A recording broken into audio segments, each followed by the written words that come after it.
How's it going? I'm Anthony, and these are Stories of My Life. For those of you just joining us for the first time, these videos are a cognitive therapy tool for me. I've taken some head injuries over the years, my memory's been failing me, and the doctors have suggested I make these videos to preserve the memories I still have, as well as inspire some of you all who are involved in these events to provide me with details I may have lost or otherwise remind me of events I've completely forgotten, in which case then I can either remake an old video with the new details or make a whole new video for you and kind of go from there. So I'm sure you get the idea. At any rate, building off of the last video, the events of this one do take place at the beginning of 1993. I would have been 15 years old, having turned 15 on January 3rd, and I would be in my second semester of my sophomore year at Riverside Polytechnic High School in Riverside, California, and living with my father in a one-bedroom apartment at Quail Creek Apartments off of Horace and Arlington Avenue. So not much had really changed from the last video up to this point. As far as the time frame difference, we're talking several weeks, maybe 2 months. I couldn't really tell you. But at any rate, by this point in time, any communication or potential dating that I had with either Stephanie Hicks or Shannon Varner had come to an end. And I had essentially pushed them away. Whatever possibilities there were between Amanda Johnson and I, that was also essentially over. Although Amanda, being the cool chick that she was, her and I stayed friends. You know, we stayed in communication, but dating wise, it was essentially done and gone at that point.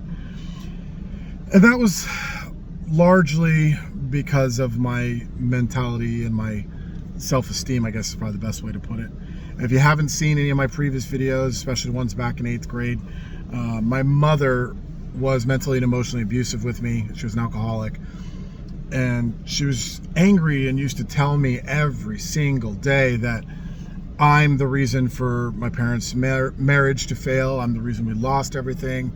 I was the worst mistake that her and my father ever made in adopting me, that I never should have been born, that it was all my fault, and I will ruin the lives of anybody who ever cares about me, and I should never get close to anybody, and because I'll just end up ruining their life also, and blah, blah, blah. My mom used to tell me this all the time. And I was convinced that that was the truth, because now I'm dealing with my dad and his mental and emotional instability and his suicidal tendencies and crying his eyes out, wanting to kill himself, and I'm convinced it's my fault that I did this to him. And so I didn't want to hurt Stephanie, I didn't want to hurt Amanda, I didn't want to hurt Shannon, I didn't want to hurt anyone. Even that girl I had dated at one point in time, Carla, I didn't want to hurt her, and I think I'd pushed her away as well. So that was it was my mentality, and it sucked because I was lonely, but it was what it was. I was also still talking to Karen Lipinski. Now, Karen Lipinski and I were really close around this time frame. She lived not too far from my dad, so I was able to walk over and see her a lot. I would hang out with her mom and her sister. But her and I never crossed that line as far as dating goes. She wanted to, I wanted to. I know I really wanted to, but we didn't do it. We just didn't cross it. And I think it was me that was stopping it from happening. I refused to go there because I thought so highly of her. I had her on this pedestal that I didn't want to ruin that. She was just such an amazing girl.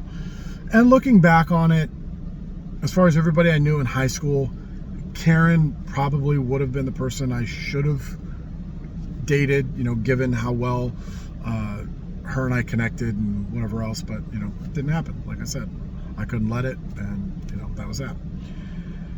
Around this time also, I was talking to Michelle Collette, and that was the girl I had met at the football game I mentioned in the previous video. And her and I would spend hours upon hours on the phone talking about everything under the sun. And what was weird is I wasn't worried about hurting Michelle or ruining Michelle. And I think that's because Michelle had all sorts of problems that she was going through. I don't remember what they were at this point or how they came to be, if it was parents or what, I don't know.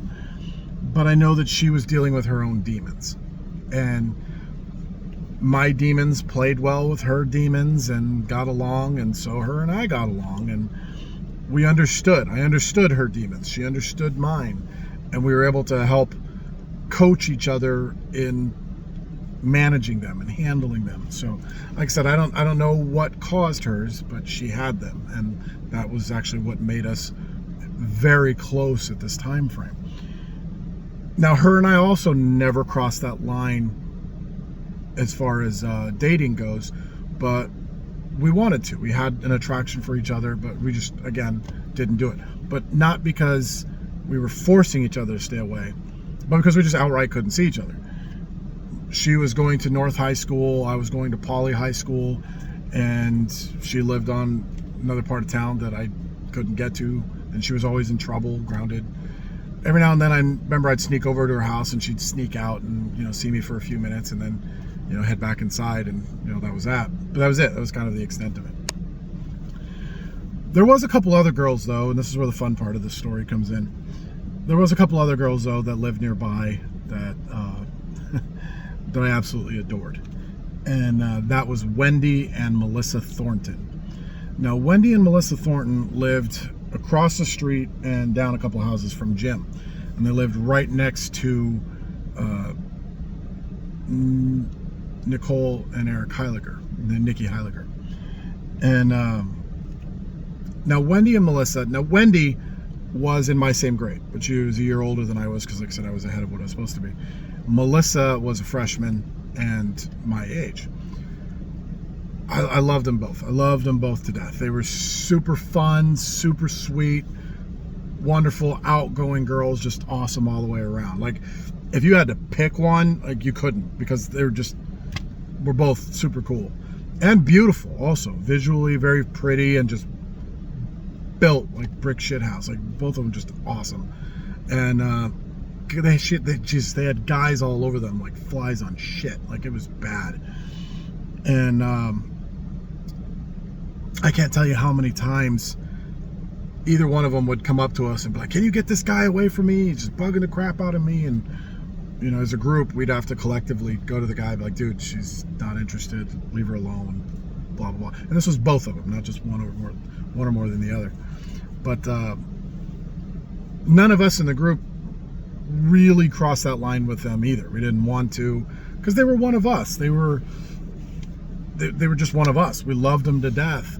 We didn't get to do a lot with them because their dad was super strict and wouldn't let them leave the yard, literally leave the yard. Like, they had a line of grass around the front yard. They couldn't cross that line. If they did, it would have been to grab the mail from the mailbox across the sidewalk, but that was it. Like, that was how strict this guy was. And I wasn't a fan of him, but whatever. Anyway, so like I said, they were part of our group, and they would sit with us at lunch at school, and just, we loved them to death. One day, this kid starts, for lack of a better term, infiltrating our group. And his name was Thomas. I just remember him having dark hair. He's kind of awkward kid, but stocky though, built pretty well. And his target was Melissa.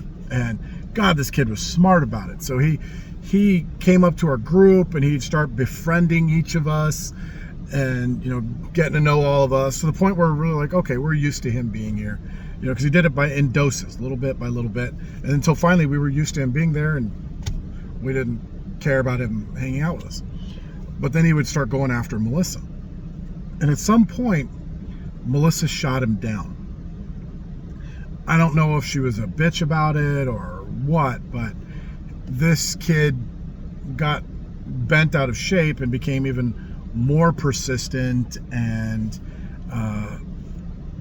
just irritated the crap out of her. Would not leave her alone because he just couldn't handle the rejection, I guess is probably the best way to put it.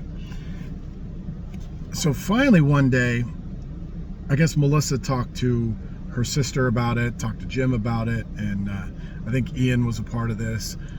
But they all came up to me and they said, "Hey, Anthony, we need to ask a favor of you." I said, "Okay, what's going on?" So they explained to me that there's this kid that's just won't leave Melissa alone, just relentlessly bothering her, blah, blah, blah. So my response was, "Okay, what do you want me to do? You want me to take him out, hide his body somewhere? What? No. We're not talking about that." I'm like, "Oh, okay, because, all right, well, so do you want me to kick his ass? Like, what's, like, jump him, beat him, what? No, nothing like that." "Okay, then what do you want?" Like, why else come to me if you don't want him erased or house blown up or, beat to a pulp or what? Like, why would you come to me? And so they said what they wanted me to do was play it off as though I was Melissa's boyfriend. And hopefully that would get this kid to, go elsewhere because, oh crap, now she's got a boyfriend, can't do anything about it. So I'm like, okay, well, how does Melissa feel about it? And they're like, "Nope, she's all for it." And then that was when they called Melissa over, and I was like, okay. And Jim kind of hinted to me also. It's like, she kind of likes you anyway. I'm like, okay. All right, whatever. And so he says, "Oh yeah, when Thomas comes around, just play the role." All right, cool. I can do that. So I don't know how long it took, but at some point Thomas, was back over with our group, and if that was the case, I'd sit down by the office where we sat, and Melissa would come up and sit down between my legs and lean back on me and put my arms around her like her and I were dating. Or when lunch was over, we'd hold hands and walk away, and send her to a class or walk her to a class, like she was, like you would a girlfriend, right? And so I treated her as though she was my girlfriend at the time, and of course that was all an act for Thomas. But I started developing emotions for this girl, and she did too. And I would go over to her house, and you could tell that it was still there. But it was one of those, it was weird. It was awkward, because I wanted to, but she couldn't, also because Dad was strict, and I don't know, weird dynamic. But anyway, this kid, Thomas, got so freaking bent out of shape about this. Livid, outright livid. And I guess somehow in his mind, because he had infiltrated our group the way he had, maybe he thought we were all friends and I had stabbed him in the back, but he was pissed at me. Like, he was angry. And I didn't even like this kid, so I don't know where he got that idea. But anyway, so he was pissed at me. So he used to start crap with me all the time at lunch. And it finally got to the point where Jim and Ian and Mike Maloney and I think it was Matt Hennis all just confronted the kid and they're like, "Dude, you need to go. Like, you need to get away from us, and just don't come back." Like, just totally kicked him out, ejected him from the group, and which made the kid even more mad because, yeah, he can't get to Melissa now, and Melissa was standing there when they did it, so he was freaking livid. Well, the problem is all of us, and I mean all of us, had the exact same PE period, and that was fourth period right before lunch. And I literally mean all of us, everyone. But we had different PE teachers. Well, around this time it was raining, and all the PE classes end up in the gym while it's raining, and they do volleyball or basketball or something indoors. But because all the PE teachers were football coaches, if we went up to them and said, "Hey, coach, can we get the football and go out and play some football out in the field?" They did not care. They were all for it. So we'd grab the football and we'd run out to the farthest field away from the gym and play football out there. Probably because it was muddy and it was just a blast. But anyway, all my friends would be on one team, plus, however many others filled in, and then everybody else on the other team. And I always tended to play rusher or blocker, depending on, who had the ball. And Thomas was out there, and he made the effort to do the same thing I was doing, just so he can oppose me. So if I was blocking, he'd rush me and try to hit me and hurt me. And if I was rushing, he'd try to block me and try to hurt me as well. Anyway, so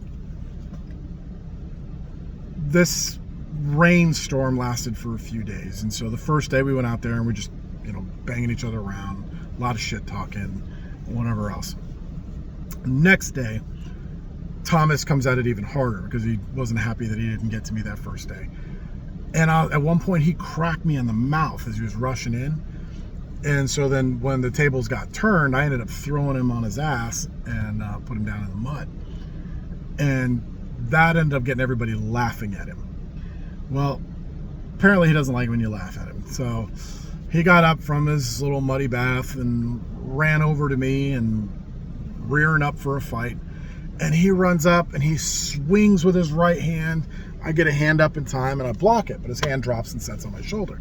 And then he swings with his left and I get a hand up and I block it. And then that hand drops on my shoulder. So now he's got both hands on my shoulders, right? He's trying to grab me, to yank me. And I just boom, boom, boom, start putting body shots into his ribs. And then I land a few uppercuts, like 2-3 uppercuts right after that. And then I go to push him away, and because his head's snapping back, and then I do a push kick right in his abdomen, and he goes flying back, falls over, and a bunch of people step in and separate us, and that was that. So he never actually hit me in this first fight. And oh my God, Jim. If you know Jim had a mouth on him. Jim just started talking so much crap, just running his mouth about how Thomas got his ass beat in 5 seconds and didn't get a hit off and blah, blah, blah. It was all because he'd fallen down. It just looked so bad. Oh, God. And Thomas wanted back at it, but nobody would let him. And then finally the bell rang and we ended up going back and whatever else. And the worst part was all my friends were cheering, yeah, good job, Anthony, and this and that. Okay, well, next day, we're back at PE again. Same thing. It's raining. Thomas that day had tried walking by our group and we were just laughing at him, and I wasn't, but everybody else was. And like, oh, we got his ass beat. Told it to Melissa. He had seen that. She laughed. Oh, he was livid. So the next day he was hell-bent on doing it again, but getting his revenge. So we're back at PE. Same thing. But I'm trying to avoid him now because I do not want to fight. My dad had always told me, you do everything you can to avoid a fight. Everything. I want to hear, if you ever end up in a fight, I want to hear that you really went out of your way to try to avoid the fight, but you couldn't. But I also want to hear that if you can't, you beat their ass. That's it. You put them down. Okay, that's fair. So I'm trying my best to avoid this fight. I'm trying to play, cornerback or receiver, and every time I did this, Thomas would come out to oppose me. So finally I was just like, you know what, screw it, let's just play rusher blocker again. So we went back to rusher blocker and this whole thing started up. But I wasn't as violent with him as he was trying to be with me, because I just, like I said, I was trying to avoid this fight. Finally, the bell rings. And as soon as it rings, I start walking back to the locker room. Now, I have gotten probably a good 100 meters away from everyone else that was on the football field. And I'm just heading back to the locker room, focused. I'm all by myself. There's no one around me. Thomas is 100 meters away. And then I hear Jim, running his mouth, talking crap about how Thomas got his ass beat yesterday. And now's his opportunity to do something about it. And everyone's laughing, and he's right there, he's in front of you, go get him. And Jim just wanted to see Thomas get his ass kicked again. So God. But anyway, so I'm like, fuck, here it comes. And I can hear footsteps behind me. Next thing I know, sure enough, Thomas ends up grabbing me from behind in a headlock. So he ends up pulling me down, so my head's right here. He ends up pulling me down. I'm like, crap, I'm in a headlock. Then Thomas, I know he's going to throw a knee into my face, so I put my hand up, I'm ready. As soon as he throws his knee up, I catch his leg, pick him up into the air, and slam him, WWE style. Drop my elbow into his sternum as we land. Made this great sound. Just like thought he was going to barf everywhere because just the way it all happened. And I managed to shift around my position on him and start punching him in the face, even though he still had my head. I was hitting him in the face. I was getting some good hits in too. But I felt like they weren't good enough. Like, even though he was, getting hurt, getting hit, and he couldn't hit me because he got my head here and his other arms planted underneath his body, so he couldn't get a hit off on me. So I'm just beating on his face, and then finally I'm like, you know what, that's not enough. So I shift him up so he's more on his side, and I start driving knees into his back, literally donkey kicking up, and ram, hit my knee right into his back. And I landed probably good 8 to 10 of these, and they hit hard. Like, it hurt my knee to hit this kid in the spine and in the ribs. And yeah, it hurt. And then finally somebody pulls me off of Thomas. And I look up, and there's Coach Churchill, the varsity football coach, standing there staring at me. And he says, well, Anthony, what do you want to do? Do you want to keep fighting now that I'm here? Or do you want me to break it up? And I was surprised that Churchill even knew who I was, because I wasn't a football player, but because he wasn't my PE coach. But 2, I was surprised he was willing to let us keep fighting. But wasn't my fight. And I told him that. I said, you know, it's not my fight. This is his fight. He attacked me. You know, you ask him. So I started walking to the locker room. And then I hear Churchill say, well, Thomas, what's it going to be? Do you want to keep fighting, or should we stop it now? And then Thomas just goes, starts crying like a fucking toddler, and just runs. And then I hear Churchill say, well, I guess that answers my question. And I just keep walking to the locker room, and Thomas just took off, crying, bawling. So I get in the locker room, and everybody comes in, and they're cheering how I whooped his ass again. I'm like, guys, it's nothing to celebrate, it's a fight, you know. And so, but they come up and they're giving me props, pat me on the back, and whatever. I get changed, and everybody kind of takes off, because now from PE you end up going to lunch. But I realize, like, oh, I can't just go back to my group, you know, because he probably ran to the office. And so, all right, I'm just gonna go do my thing. So I went and I did whatever, and ended up going to 5th period Spanish class at Miss Soto's. And next thing I know, I get a pass to the office. I'm like, oh shit, here we go. So I get called into the office, and I get in there, and Thomas is sitting there in front of the principal, wearing all of his PT gear, or his PE gear, still wearing it. And it's now 5th period. You know, we'd been through lunch, and he's still in PE stuff. And then the principal sits me down and starts talking to me about this fight, and it made it sound like I beat Thomas's ass. Like, no. So I went over what actually happened. But then he suspended both of us anyway for 5 days. And so he calls my dad. My dad's pissed. I go home. My dad starts yelling at me. I'm like, whoa. Let me tell you what happened. So I give my dad a rundown on what happened, exactly the way I explained it to you.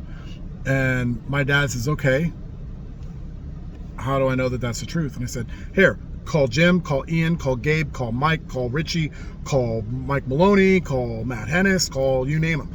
You know, I started naming off everybody, gave my dad their phone numbers. And I think my dad called like 4 or 5 of them. And they all told him the same story I told my dad. So my dad says, okay, well, you're telling me the truth. So my dad calls the principal now, gets him on the phone, and cusses him out. I've never heard my dad talk like this to anybody in my life. My dad just flips out on this guy. F this, F you, blah, blah, blah, blah, blah, blah, blah. How could you do this? The principal just gave some bullshit thing of, well, it's policy. It's policy for you to punish a kid for defending himself? Well, you know how it is. Well, I'll tell you what. You suspend my kid for 5 days, my kid's going to have ice cream. He can sit back, relax all he wants. He's not in trouble. Well, we don't condone that behavior, and we don't think that that's the way it should be. I don't give a flying fuck what you think. You know, my dad was awesome in this moment. And so it was freaking hilarious. So next 5 days, just chilled out at home. 5 days later, I end up back at school. And so it was, you know, following week. And so it was the weirdest thing. So now I'm back at school, and it's lunchtime, and I'm hanging out with my group, and lo and behold, Thomas comes up and tries to hang out with us again. And okay, we just kind of awkward, let it go, and now he's all happy like he and I are boys or something. And, you know, after lunch is over, goes and does his thing. The next day, he tries it again. And it was at this point the subject of the fight came up. And I don't remember who brought it up. I want to say it was Ian, but somehow the subject of this fight came up. And then Thomas's exact words, and I'll never forget it, were, yeah, we both got some good hits in that day. And then I look at Thomas confused now, and I said, when the fuck did you ever hit me? Jim, fucking Jim, just lost it, started dying, and just, oh my God, that's right, you never did hit him. Oh, you got your ass beat like a bitch, and this and that. Oh my God, then now the whole group just starts laughing, because Jim was just hilarious when he went off. Thomas starts crying, turns and runs off, just gone. And eventually now lunch ends and everybody kind of scatters and heads off and does their own thing. And, you know, heading to fifth period. But then I noticed that Thomas's backpack is still sitting there on the ground by the office. And I actually wait a few minutes for Thomas, so I want to make sure he gets it. But he doesn't come back. And I can't wait any longer because I'm going to be late to class. And so I pick up the backpack, and there's a girl I know that's working in the office by the window right there. And I just said, hey, this is Thomas's bag. He just took off. He'll probably be back for it. Can you give it to him when you see him? She says, yeah. So, you know, I run off, go to class. Like the next day, she says to me, she says, Anthony, oh no, maybe later that day, she says, Anthony, Thomas never came back for his bag. So, wait, what? So Thomas never came back for his bag. How? He needs that bag, you know, like what the hell? And then she ends up telling me that, you know, he never came back for it. But then a day later, I end up hearing that Thomas ran off from the school, went down Victoria Boulevard to where this bridge is by the golf course, and jumped off of it. Like, that's what I had heard. I was like, holy crap. Kid jumped off the bridge. Yeah. Now, I never got to find out what the outcome of that was, whether he survived or not, but you know, I ran away not too long after that, so I don't know. Anyway, I'll get into that in the next video, but appreciate you watching. Sorry if this one's a little longer than normal. Have a good one.